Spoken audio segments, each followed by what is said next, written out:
Hello people, this is Gerone Wright here again, and in this video I want to bring to you the ancient image and symbolization of the pine cone. I'm going to define what it truly and actually means, and I'm going to make sense of it in every sense of the word, in so much of how it's being symbolized in everything ancient from from the beginning of our ancient past up into current, and watch how everything clicks and falls into place as I bring this symbol to you. Okay, if you Google pine cone or ancient symbolization of the pine cone, it can be traced to pagan worship, from that to cult, demonic, or basically some sense or form of divinity. Okay, now I'm going to bring the pine cone to, I'm going to define it. That's just it. I'm going to connect it to this and everything else. Watch how I can shoestring this ancient symbolization to everything that is from being that of ancient from the past to that of being current. Okay, now this image here, this is a building, a religious building. It's in London. I believe the building is called the Gherkin or whatever. But anyway, St. Mary's. It's in London. Okay. That building means the same thing as this building. This building, ancient Angkor Wat. You see these pine cone structures in the background here, people? Okay, this one here looks like the top is actually torn off of it, however, but these pine cone images, see that back there? I'm going to bring one in closer. Here's one I just decoded, which actually had the turtles on it that nobody actually seen before, which is my latest discovery. I'm going to show that to you again. I identified these as being the bodies of turtles and the heads of the turtles coming up. You see that right there? Turtles, the heads of the turtle extended from his body into the eaves of the roof of this ancient structure. On both sides, two people, by the way. That's my newest discovery. But again, these pine cone images here. Okay, here we have a ancient Sumerian god here that's half man and half bird. See the pine cone in his hand, people, right there. Okay, I'm going to bring all of these together. I'm telling you that every pine cone image that I just showed you all means the same thing. Okay, here, I'm going to keep showing you some images here. Here's an image of the Pope. And on his staff, there's a pine cone image. You see that right there, people? Again, meaning the same thing as everything else that I showed you. Here's the Masonic pine cone, the Caduceus or Caduceus or whatever. The Caduceus or whatever here. The Masonic symbol for Masons. Masonic pine cone. Look at that. You see that? You see that right there? All means the same thing, people. I'm going again. I'm keep going. This is pagan Trinity. Oh gosh, I might have to take some of these down. Pagan Trinity. See the pine cone there on the end of the thumb there? Okay. This here is, let me see if I hope I wrote, looks like something. Did I write it on the back? This is in India, people, right here. Again, I'm going to tie all of these together, and meaning all one thing, people, even to space. Stay with me here. Pine cone symbol right there. Okay? Again, people, all meaning the same thing. This is the ancient snake. This is also the pine cone symbol. Well, hold on, snake goddess figurine, where she's actually has her body, I guess they said, in a pine cone right here. This is ancient. Well, I'm gonna go from there. I'm gonna move from there. I'm gonna pass that one over. This is the Anaki Sumerian god. Again, now I'm going to tie all these together, people, so stay with me from the very beginning building that was in London to everything here. See the Anakis, there's that symbol again of the pine cone, okay, and this is the Egyptian Museum, and this is in Turin, Italy, and this is the staff of Osiris. I'm going to have to take some of these down, people.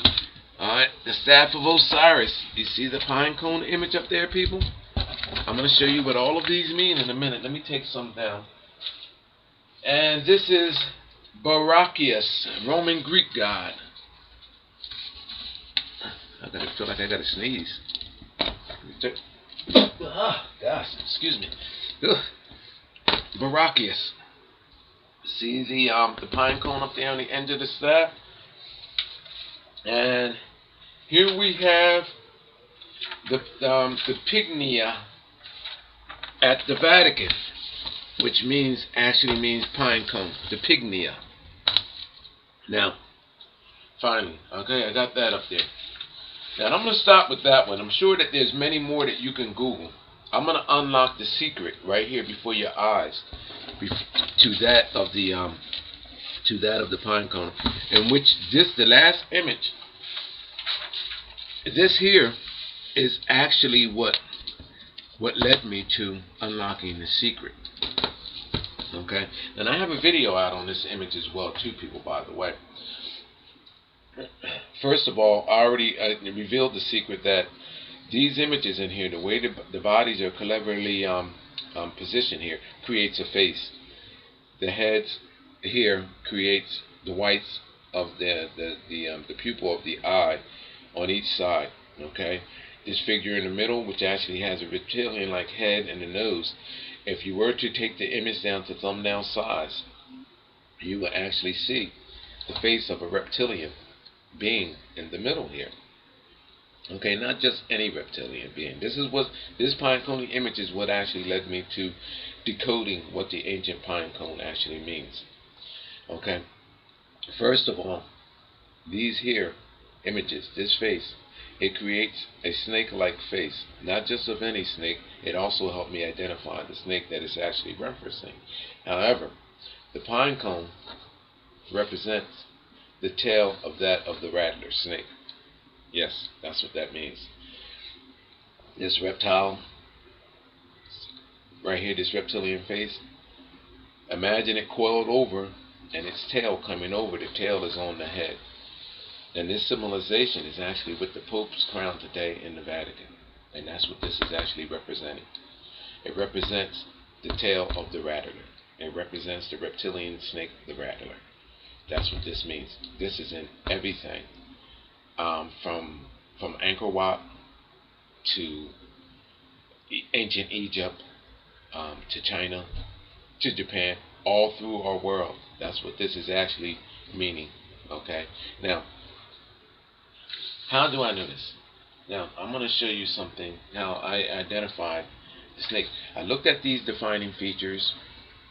Okay, and if you look at where's my snake image at here? I'm going to show you how I actually came to it. I'm going to bring this image up for a minute here.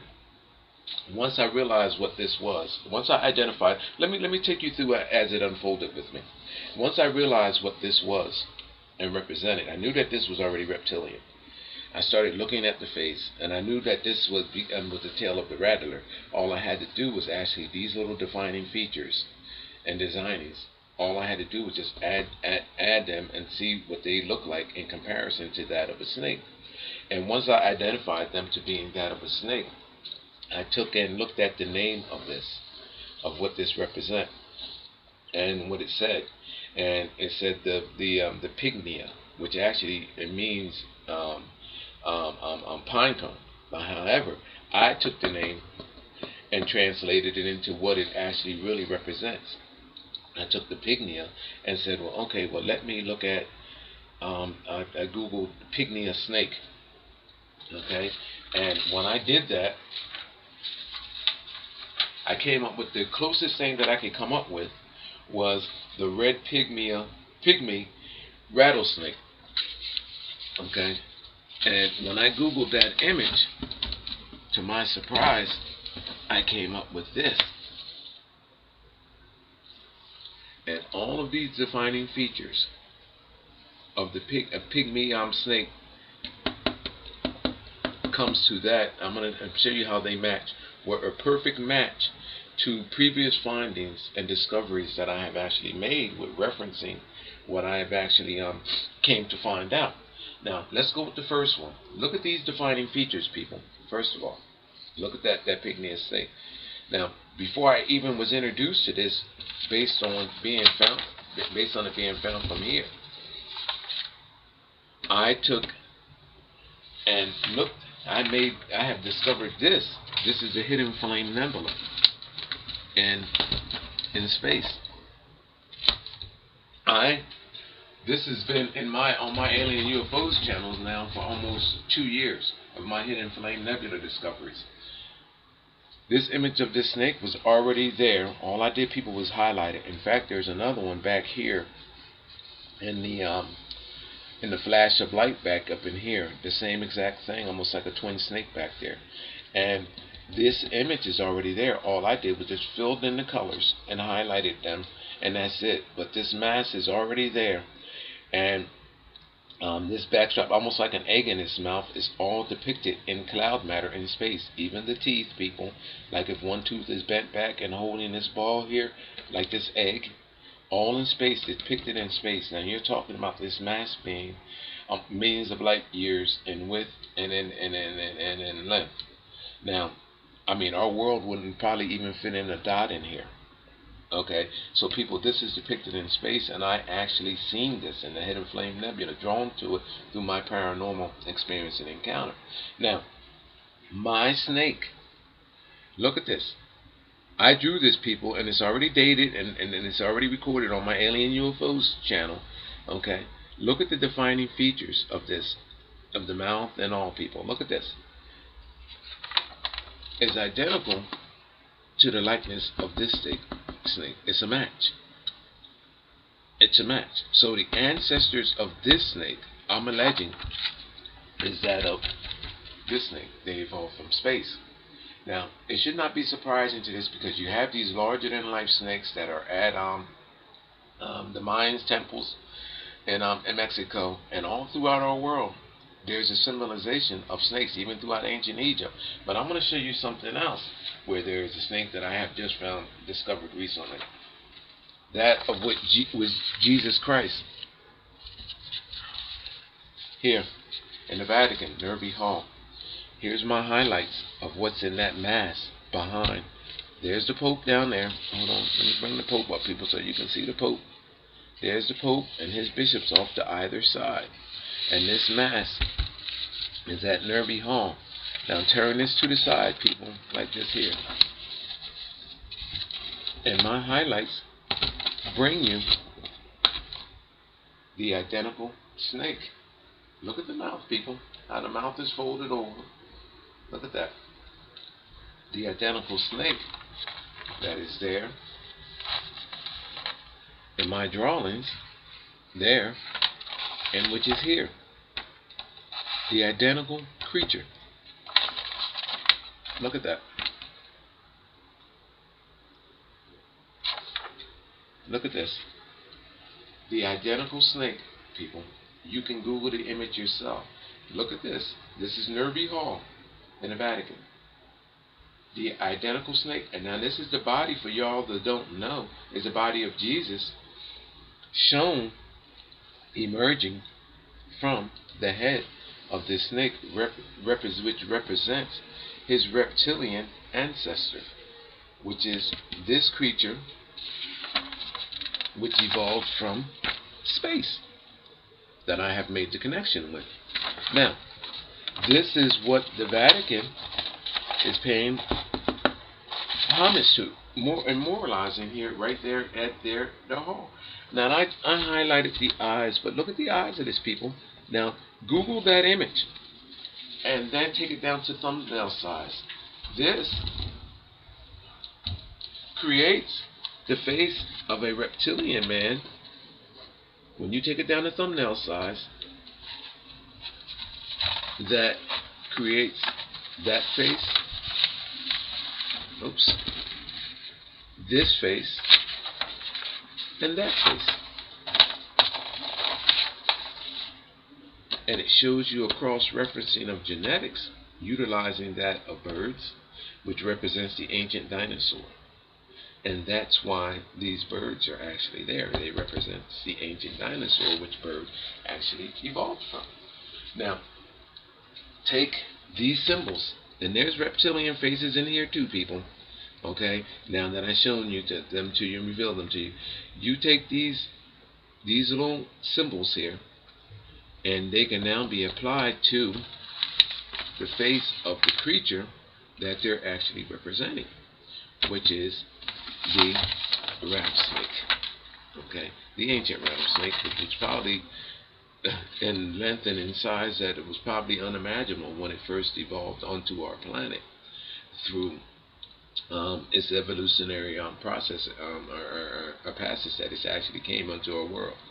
And that's what this is all about, people. The creation of mankind, where he came from, which the Vatican knew. They knew it at Angkor Wat as well too, and that's how I was able to find those giant turtles on that building of Angkor Wat. Now, let me see if I can bring that image up again of Angkor Wat. That's how I was able to find those giant turtles on the building of Angkor Wat there. You know why? That nobody never seen before, because I knew that this represented this mass, the reptilian, which is actually the rattlesnake. And I knew what was going on and which genetics were being manipulated. So that's what led me to this, people, and I can continue to do it over and over again. Here's an ancient snake woman of Crete. And this is 1600 BC. This image, these little figurines. Look, people. Look at these little figurines. What she's holding in her hand. In each hand. That of a rattlesnake. You see that, people? That of a rattlesnake. And let me see. And those figurines are at the Herculean Archaeological Museum. Okay, I want to show you something else about this, on how these are identified now. Now let me go back to each. Now that I've identified that as being a rattlesnake for you, it shows you the ancient bloodline of that creature, and wherever you see that pine cone image, let's go here, people. Wherever you see that pine cone image, this represents the tail of that of which this being evolved. Well, the rattlesnake's tail. It evolved the genetics of the rattlesnake being passed on through, and where they're at. This is a representation of that of the ancient rattlesnake genetics that actually contributed to the creation of mankind, and this represents the tail. Cross-referencing thereof. Now, again, the Crete woman representing, holding a snake in each hand, the cross-referencing thereof these genetics through our kind. Hold on. The staff of Saris. See how things start to make sense, people, when you know what the ancient secrets are? Staff again, the snakes, cross-referencing, and the tail. See that, people? And everything, all of a something, makes sense. Okay? This picture, people, look. This is Sumerian Anunnaki. Let me see. Let me show you. Let me go. Just like in the Vatican, represents the birds. Ancient dinosaur is mankind. The snake, the tail of the snake, represents the genetics of the ancient rattler, which actually contributed to that of mankind through the reptilian process. There's the story of that of the of the Angkor Wat, where the genetics were they manipulated genetics of that of the turtle to overcome a poisoning of genetics that actually were there in place before. I wonder what those genetics could have actually possibly been. You think maybe that of the rattler snake? Huh. You see what I'm saying, people? Everything begins to fall in place when you have all of the keys to understanding what it is that they're, what the message is being said. Again, I'm going to keep going here. Here. This is India.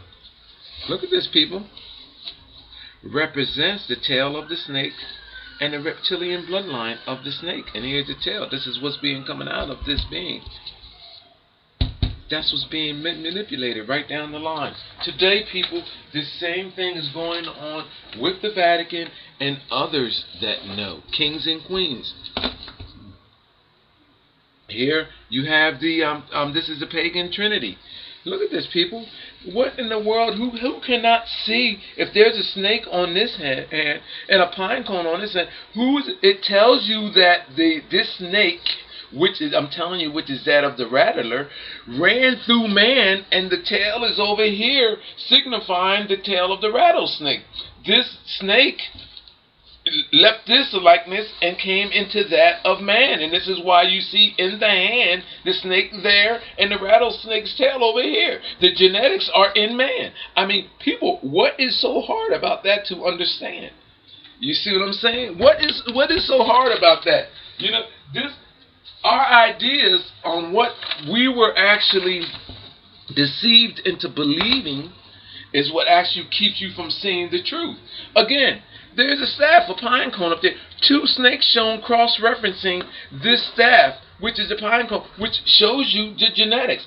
You see what I'm saying? The message is loud and clear, people. Look at the wings here, representing that of the bird, the same thing at the Vatican, which represents the ancient dinosaur, and cross-referencing of these beings that created mankind. The Pope. Same thing, his staff in hand. These jokers knew how we were created. The same exact thing. This is representation of the ancient reptilian, the snake, the rattlesnake. All of these symbolizations are there, people. These birds, these animals, and it just doesn't stop there, because creatures have been contributing to our creation throughout mankind, because they've been using their genetics to cross-reference and overcome the ancient flaws in our genetics, and which is happening today. Bird with an eagle's face or whatever that kind of thing. And look, again, representing the cross-referencing. You got to know that if you have the key, knowing that this is reptilian snake genetics, then you will understand what is actually happening. And look at this larger-than-life image. This is in Christianity.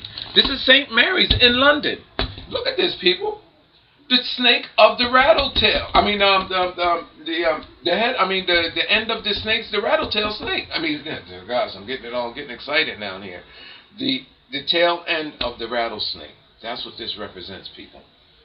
That's what that represents. Larger than life. These celestial beings that evolved from our solar system and beyond. This is to let them know and identify with the celestial genetics that they created that are here in our world. And that's why these civilizations are around our world, and these type of buildings are being created, people. So these things can not only be seen from space, but when these creatures breach our world, which they periodically do, okay, they are all around us, and I can show that as well to people, because I could stop here, but it's so much to this. This is so huge that you could not even possibly even grasp the idea of it all. This is what this is all about, people. These pine coning images. This is the symbolization for that of the rattlesnake's tail. That's what this is, along with everything else that actually has us foolishly believing that of being a pine cone. Yeah, let them believe it's a pine cone. As long as we know what it really is, it doesn't make a difference. That's what this is all about, people. How you were created, what genetics are being manipulated today. And it's troubling because there is only one way that you can, you can receive these genetics. If you're not getting them intravenously, going to a hospital or a doctor, that means that you're taking them orally. So a lot of these places that I'm exposing for this, such as the Vatican, which is actually putting these things in your mouth during communion, what, and they're talking about the body of Jesus. People, what genetically is passed in that way? You know what I mean? It's either the body fluids of someone else. It's either saliva, it's either secretions out the butt, it's either secretions out the penis or the vagina. You know what I mean? So what is being given to you in your mouth? In the masses, what better way than to manipulate and alter genetics in such a way? Than through the mind, the corruption of your mind, and through the corruption of your genetics in your body by giving you something. People, let's wake up. Let's not be foolish no more. You know what I mean? This is it. It's curtain time. You know what I mean? This is no drill. This is the real deal. You know what I mean? I have a true experience and encounter that allows me to see this. I've got you in space in all of my videos. I have 50. This is probably my 52nd video here. I got you everywhere. Of course, one video, oh, this guy's a wacko. Two videos, oh, this guy's. But people, when I can start connecting this stuff and answering ancient questions that are before my time and connecting them, shoestringing them all together in a logical sense to where you cannot deny. Come on, where are we at with this? Something's going to give, something's going to break, people, because I'm not going to lighten up until it does. Everything that we know is going to come to a head. It's going to change. You have no other choice, because what I have is genuine. I can take our world apart block by block. My name is Gerone Wright. I have 52 plus videos here. My Geronification channel, or you can Google my name. Make sure you spell it right, because it's G-E-R-O-N as in Nancy, E, Wright, W-R-I-G-H-T. It's the only name spelled like that in America, so you shouldn't be able to get it wrong. So get it right, because if not, you're going to get something out. Or either go with my Geronification channel, which is G-E-R-O-N-I-F-I-C-A-T-I-O-N. Or you can get me on Facebook. I'm on the Blogger. I'm on Twitter. I'm on Oricot. I'm trying to be everywhere. You know what I mean? So I have to force feed this to our world, people, because there are some forces that are in place here in our world. People just don't want to see this coming. You know what I mean? And they're going to try to stop it, but I slipped in underneath the wire through my 4+ years on alien UFOs until I evolved onto YouTube. And people, I'm telling you that this thing is huge, and it's going to continue to come to you, because there is no ending to how we were created and what's going on with the manipulations and the maintenance there of bloodlines and things today. People, I can make sense of everything that is actually before us today. And as it starts making sense to you, you're going to have to start letting go of your old ideas of what was taught to you to deceive you. I'm out with that, people. My name is Gerone Wright, and continue to support me, because support is in numbers. Thank you.